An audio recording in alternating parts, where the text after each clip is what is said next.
Good evening and thanks for joining KAGS News at 10. I'm Sara Wilson. Today I went to Centerville, where escaped Texas inmate Gonzalo Lopez, who had been on the run in Leon County for 2 weeks, was captured and killed by the Texas Department of Criminal Justice on this day last year, marking a somber reminder of the 5 people who lost their lives to Lopez.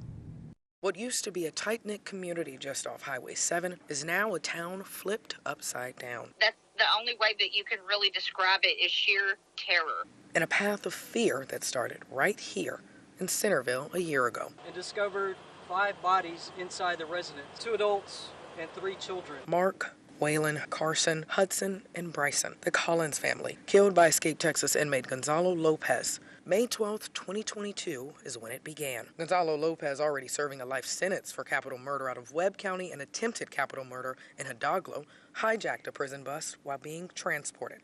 Somehow, he was able to get up to the front of the bus and was able to overpower the driver. Stabbing a guard before taking off on foot into the woods.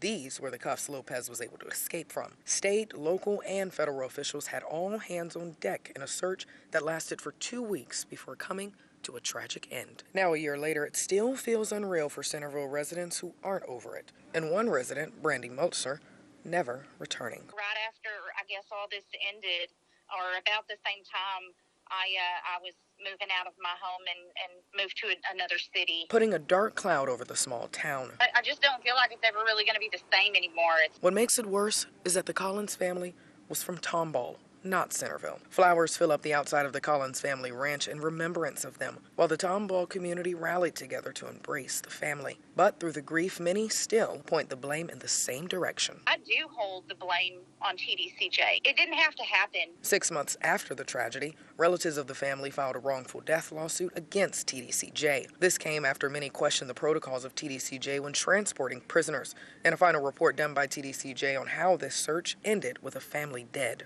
In an internal review, several failures were found, like a lack of proper policy or using and improperly placing metal detectors and placement of restraints. Witnesses reported that Lopez was able to remove his restraints and break into the restrictive housing compartment in front of the bus. Now, a year later, TDCJ tells KAGS that since the tragedy, they have addressed staffing needs and overall policy structures, such as reducing transports, establishing high-risk inmate categories, holster requirements, and more. Also, taking disciplinary action against more than 20 TDCJ staff and supervisors. Despite these efforts, Mutzler and many residents living near the Collins family ranch say it's a community forever changed. It's just a sense of fear and sadness that I don't really feel like it's ever going to go away.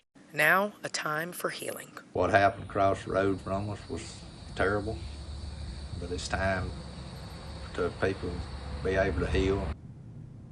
And as many continue to grieve and try to move past, the Collins family home right now is beginning to be torn down as the town works to heal.